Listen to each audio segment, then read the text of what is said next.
आज ही डाउनलोड करें Skymet mobile app, पूछे मौसम का हाल अपनी पसंदीदा भाषा में और रहे बाकियों से एक कदम आगे। नमस्ते दोस्तों, स्काईमेट वेदर में आप सभी का स्वागत है। मेरा नाम महेश पलावत है। 21 फरवरी हो गई है, केवल एक सप्ताह के आसपास रह गया है फरवरी के समाप्त होने में। और जनवरी और फरवरी इस साल का काफी ज्यादा, पिछले 10-15 साल की बात करें तो सबसे ज्यादा गर्म सालों में देखा गया है। और सबसे कम बारिश भी सर्दी के मौसम में हुई है। सर्दी का मौसम 1 जनवरी से 28 फरवरी तक काउंट किया जाता है।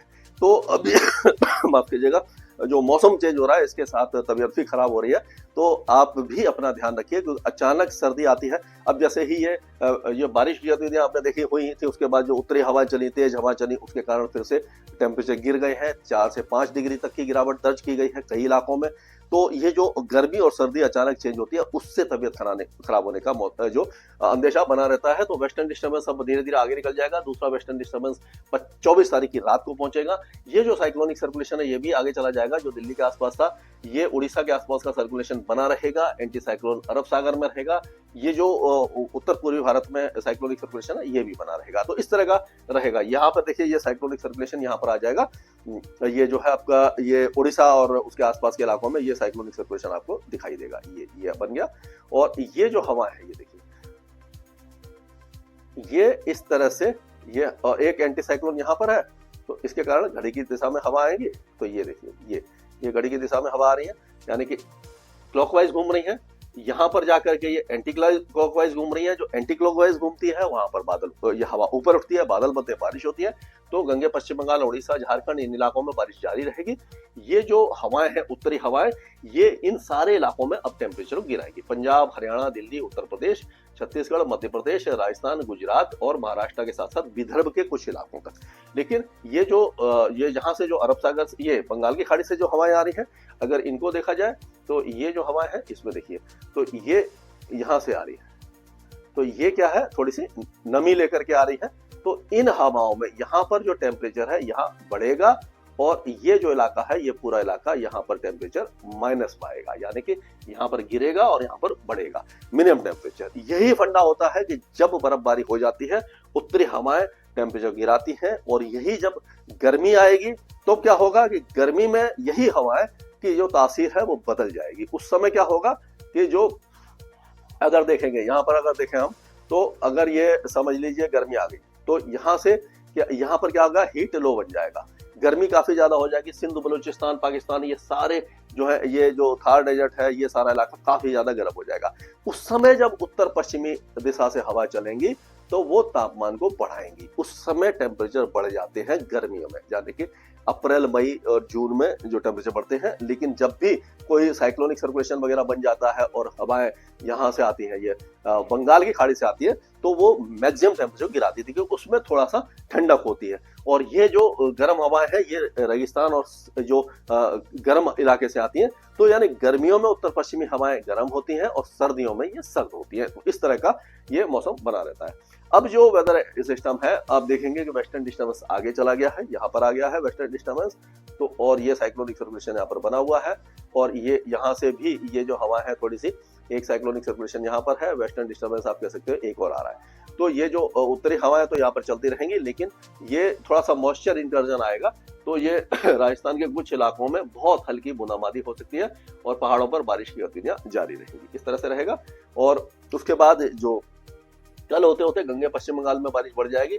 पूर्वोत्तर राज्यों और नेपाल की पहाड़ों के साथ साथ हिमालय के साथ साथ जो बारिश की गतिविधियां बढ़ जाएगी। अगर एक एक राज्य की हम बात करते हैं तो इसमें हम देखेंगे कि जम्मू कश्मीर, गिलगित बाल्टिस्तान, मुजफ्फराबाद और लद्दाख यहाँ पर जो बारिश है काफी कम हो जाएगी। ऊंचे पहाड़ों पर हल्का स्नोफॉल होगा। और हिमाचल प्रदेश और उत्तराखंड में भी ऊंचे पहाड़ों पर बहुत हल्का स्नोफॉल होगा अगले 2 से 3 दिनों के दौरान। 25-26 तारीख से फिर से ये पूरे इलाके में, यानी कि पूरा जम्मू कश्मीर से लेकर के हिमाचल, उत्तराखंड, ये सारे इलाके फिर से स्नोफॉल देखेंगे 3 से 4 दिनों के दौरान। और उस समय काफी भारी स्नोफॉल हो सकता है।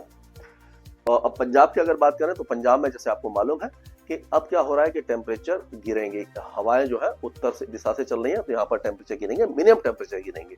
और 2 या 3 दिन के बाद फिर से जब नया वेस्टर्न डिस्टर्बेंस आने लगेगा, 24 तारीख से फिर से टेम्परेचर बढ़ने लग जाएंगे। यानी कि वेस्टर्न डिस्टर्बेंस जैसे आएगा तो ये हवाएं जो है वो ये इस तरह से घूमने लग जाएंगी। तो ये जो उत्तरी हवाएं हैं ये रुक जाएंगी और फिर से ये हवा जो चेंज होगी उससे थोड़ा सा टेम्परेचर बढ़ जाएगा, मिनिमम टेम्परेचर। सेम बात दिल्ली और हरियाणा के लिए है, इसमें भी अभी टेम्परेचर गिरेंगे 2-3 दिनों के दौरान, उसके बाद फिर से टेम्परेचर बढ़ जाएगी, यानी सी-सॉ टेम्परेचर आपको दिखाई देते रहेंगे।